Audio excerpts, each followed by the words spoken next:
नमस्कार. आज आपण बनवणार आहोत जाळीदार असे अनारसे. धोंड्याचा महिना जवळ आलेला आहे, तर त्यानिमित्तानं आज आपण जाळीदार असे झटपट होणारे अनारसे बघणार आहोत. चला तर मग रेसिपीला सुरुवात करूया. अनारसे बनवण्यासाठी मी इथं 2 वाटी तांदूळ घेतलेला आहे. वजनानं 500 ग्राम तांदूळ आहे. एका वाटीमध्ये 250 ग्राम तांदूळ बसतो.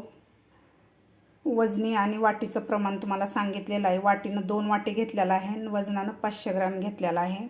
हा तांदूळ मी राशनचा घेतलेला आहे, एकदम जुना. आपल्याला जुनाच तांदूळ वापरायचा आहे आणि शक्यतो तुम्हाला मिळाला तर राशनचाच वापरा किंवा दुकानामध्ये सुद्धा तुम्हाला राशनचा तांदूळ मिळून जाईल. आपल्याला जुनाच तांदूळ घ्यायचा आहे. आता अधिक महिना लवकरच येत आहे, तर त्यानिमित्तानं आज आपण अनारसे बनवणार आहोत, म्हणजे धोंड्याचा महिना. आता आपल्याला हे स्वच्छ तांदूळ धुवून घ्यायचे आहेत. एका बाउलमध्ये हे तांदूळ आपल्याला काढून घ्यायचे आहेत. आता हे स्वच्छ आपल्याला तांदूळ 3 ते 4 पाण्यानं व्यवस्थित धुवून घ्यायचे आहेत. तुम्ही बघू शकता यामध्ये थोडंसं असं पिवळसर पाणी निघतं, म्हणजे तांदळाची घाण निघते. तर आपल्याला व्यवस्थित तांदूळ धुवून घ्यायचा आहे, नंतरच भिजत ठेवायचा आहे. इथे मी स्वच्छ 4 पाण्याने तांदूळ धुवून घेतलेले आहेत. आता यामध्ये आपल्याला तांदूळ बुडेल एवढं पाणी घालायचं आहे व्यवस्थित. आता आपल्याला यावर झाकण ठेवून आपल्याला हे 4 दिवस तांदूळ भिजत घालायचे आहेत आणि दररोज यामधलं पाणी काढून टाकायचं आहे आणि नवीन पाणी आपल्याला यामध्ये घालायचं आहे, म्हणजे आपल्या तांदळाचा वास येणार नाही आणि आपले अनारसे जास्त आंबट होणार नाहीत. तर आता व्यवस्थित आपल्याला हे भिजत ठेवायचं आहे. 4 दिवस आपले तांदूळ व्यवस्थित भिजलेले आहेत. तुम्ही बघू शकता आजचा 5वा दिवस आहे. तर तांदूळ आपले व्यवस्थित भिजलेले आहेत. अशा हातावर सुद्धा बारीक होतात, तुम्ही बघू शकता. याचं पीठ होतं असे बोटावर जर चोळले तर व्यवस्थित तांदूळ आपले भिजलेले आहेत.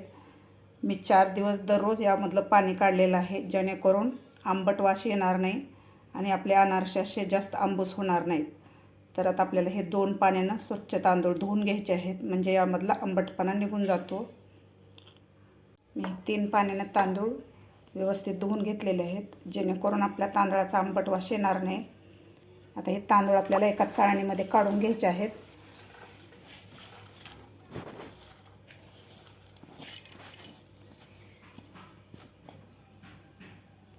आता हे तांदूळ आपल्याला 5 मिनिटं असंच ठेवायचे आहेत, म्हणजे यामधलं पाणी सगळं निघून जातं. 5 मिनिटं मी हे चाळणीमध्ये तांदूळ ठेवले होते. व्यवस्थित पाणी निथळलेलं आहे. तर एका कॉटनच्या कपड्यावर आपल्याला हे तांदूळ आता पसरून घ्यायचे आहेत. व्यवस्थित असे पातळ तांदूळ आपल्याला ह्या कॉटनच्या कपड्यावर पसरायचे आहेत.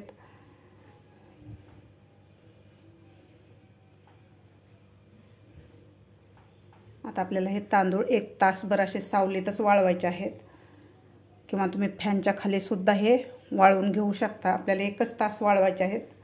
जास्त कडकडीत आपल्याला तांदूळ वाळवायचे नाहीत, थोडेसे ओलसरच ठेवायचे आहेत.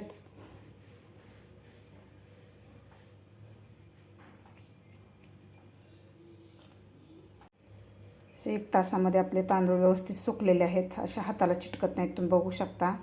वरतून थोडेसे सुकलेले आहेत आणि आतून थोडेसे ओलसर आहेत. आपल्याला जास्त कडकडीत वाळवायचे नाहीत. सध्या गरम वातावरण आहे, तर 1 तासात व्यवस्थित तांदूळ आपले सुकले जातात. तुम्ही बघू शकता अशा प्रकारे आपले तांदूळ सुकलेले आहेत. आता आपल्याला यामधले अर्धे तांदूळ मिक्सरच्या भांड्यात घालायचे आहेत. जास्त जर कडकडीत तांदूळ वाळले तर ते बारीक होणार नाहीत. व्यवस्थित आपलं अनारशाचं पीठ पाहिजे तसं आपल्याला मिळणार नाही आहे. मी अर्धे तांदूळ घेतलेले आहेत.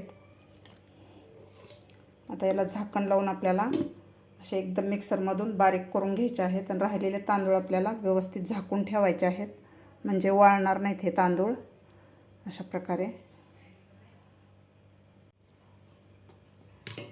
प्रकारे मी तांदूळ मिक्सरमधून बारीक एकदम काढून घेतलेले आहेत.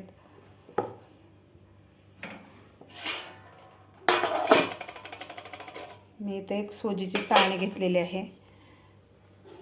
तर या सोजीच्या चाळणीने आपल्याला हे पीठ चाळून घ्यायचं आहे.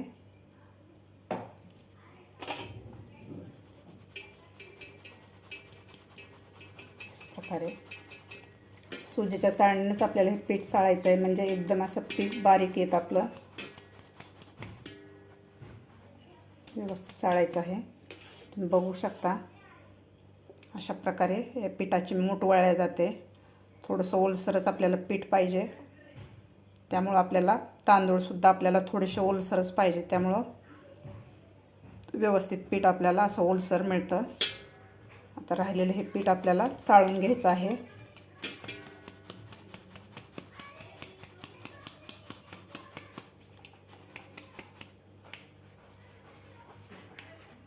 व्यवस्थित चाळून घ्यायचं आणि राहिलेले तांदूळसुद्धा आपल्याला काढून अशा प्रकारे चाळून घ्यायचे आहे.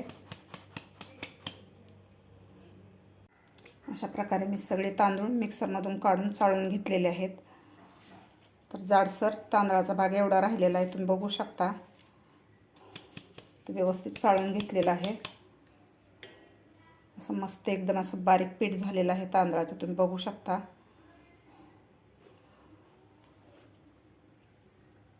इथं मी अर्धा किलो तांदूळ घेतलेले होते, तर त्यासाठी मी इथं 300 ग्रॅम गूळ घेतलेला आहे. असा बारीक कापून घेतलेला आहे गूळ. आता आपल्याला हे गूळ यामध्ये मिक्स करायचं आहे.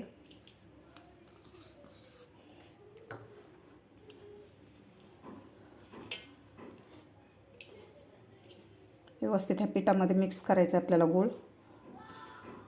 आपल्याला गूळ कमीच घालायचा आहे. मी अर्ध्याच्या थोडासा वर गूळ घातलेला आहे. जास्त जर आपण गूळ घातला तर तळताना अनारसे आपले तेलात विरघळले जातात. त्यामुळे आपल्याला अर्धा गूळ किंवा अर्ध्यापेक्षा थोडासा वर गूळ घालायचा आहे. आता व्यवस्थित आपल्याला हे गूळ ह्या पिठामध्ये मिक्स करून घ्यायचं आहे.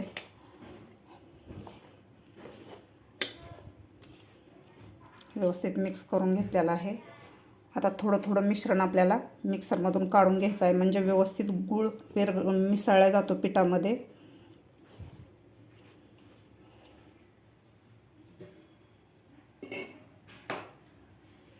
तर मी इथे एक मिक्सरचं भांडं घेतलेलं आहे, जे आपण तांदूळ काढलेले होते. आता यामध्ये थोडं थोडं आपल्याला हे तांदळाचं आणि गुळाचं मिश्रण घालायचं आहे आणि मिक्सरमधून आपल्याला फिरवून घ्यायचं आहे थोडं थोडं, म्हणजे गूळ व्यवस्थित मिसळला जातो पिठामध्ये. अशा प्रकारे आपलं मिश्रण तयार झालेलं आहे. मिक्सरमधून काढून घेतल्यानंतर गूळ आणि तांदळाचं पीठ आपण व्यवस्थित मिक्सरमधून काढून घेतलेलं आहे. असं थोडंसं ओलसर झालेलं आहे मिश्रण, तुम्ही बघू शकता. आता आपल्याला हे काढून घ्यायचं आहे आणि राहिलेलं आपल्याला थोडं थोडं करून मिक्सरमधून हे मिश्रण काढून घ्यायचं आहे राहिलेलं. अशा प्रकारे गूळ घालून हे मिश्रण मिक्सरमधून काढलेलं आहे, तुम्ही बघू शकता. असं ओलसर झालेलं आहे. तुम्ही लगेचसुद्धा याचे अनारसे बनवू शकता. तुम्हाला जर थोडंसं कोरडं मिश्रण वाटत असेल तर तुम्ही एखादा चमचा पाणी किंवा एखादा चमचा दूध घालून लगेचच बनवू शकता. पण आपण हे 2 दिवस हे पीठ असंच ठेवणार आहोत, म्हणजे अनारसे व्यवस्थित जाळीदार होतात आणि पीठ व्यवस्थित फॉर्मेट होतं. तर याचे आता गोळे आपल्याला तयार करून घ्यायचे आहेत. अशा प्रकारे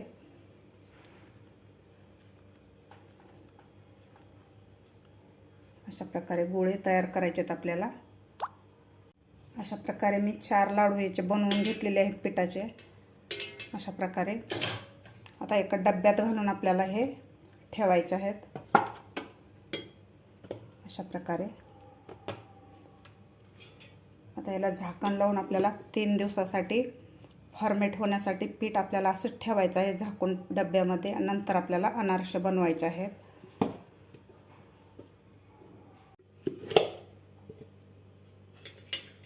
तीन दिवस पीठ मी हे भिजत ठेवलेलं होतं. व्यवस्थित आपलं अनारशाचं पीठ भिजलेलं आहे. आता आपल्याला एका ताटामध्ये पीठ काढून घ्यायचं आहे.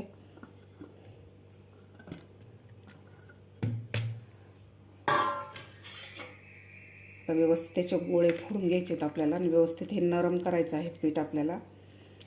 पीठ आपल्याला थोडंसं कोरडं वाटलं तर एखादा चमचा दूध घालू शकता किंवा पाणी घालू शकता यामध्ये. तर व्यवस्थित हे आपल्याला गोळे फोडून घ्यायचे आहेत. अशा प्रकारे मी ह्याचे गोळे फोडून घेतलेले आहेत.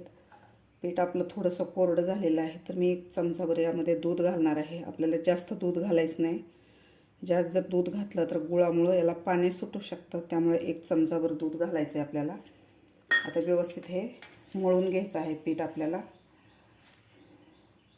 याचा एक आपल्याला गोळा बनवून घ्यायचा आहे पिठाचा.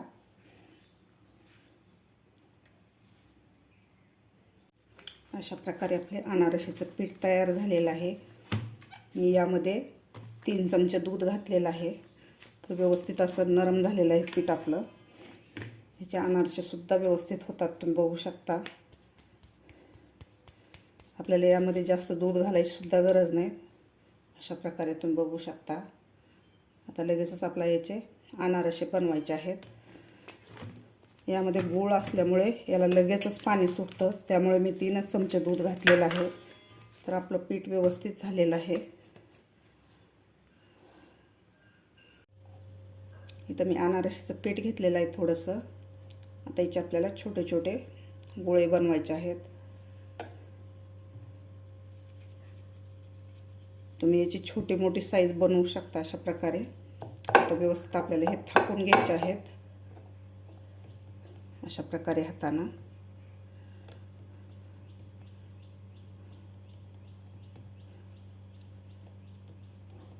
तुम्हाला जर असे खुसखुशीत अनारसे पाहिजे असेल तर थोडेसे जाड बनवू शकता, आणि थोडेसे असे कडक पाहिजे असेल जाळीदार तुम्ही पातळ बनवू शकता अशा प्रकारे. आता आपल्याला थोडीशी खसखस घेऊन ह्या खसखसवर थापून घ्यायचे आहेत अशा प्रकारे तुम्ही बघू शकता.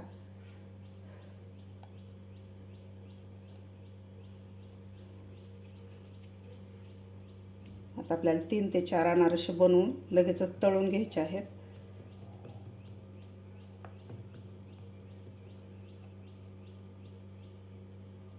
आणि अशा प्रकारे बोटावर सुद्धा याला बनवून घेऊ शकता.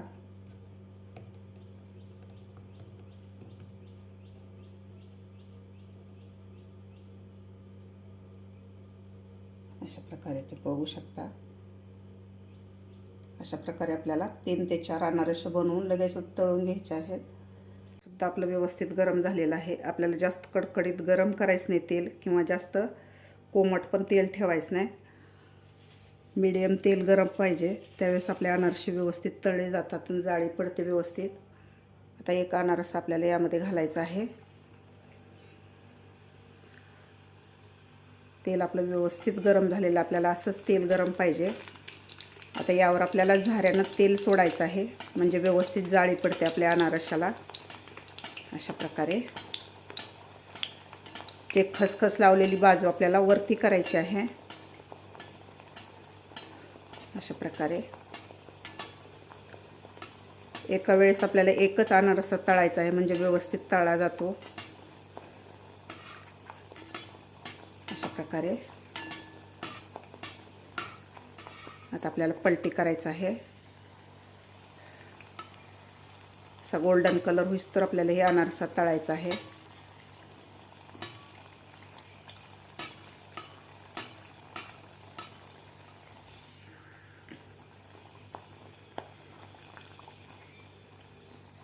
मस्त फुगलेला आहे आपला अनारसा.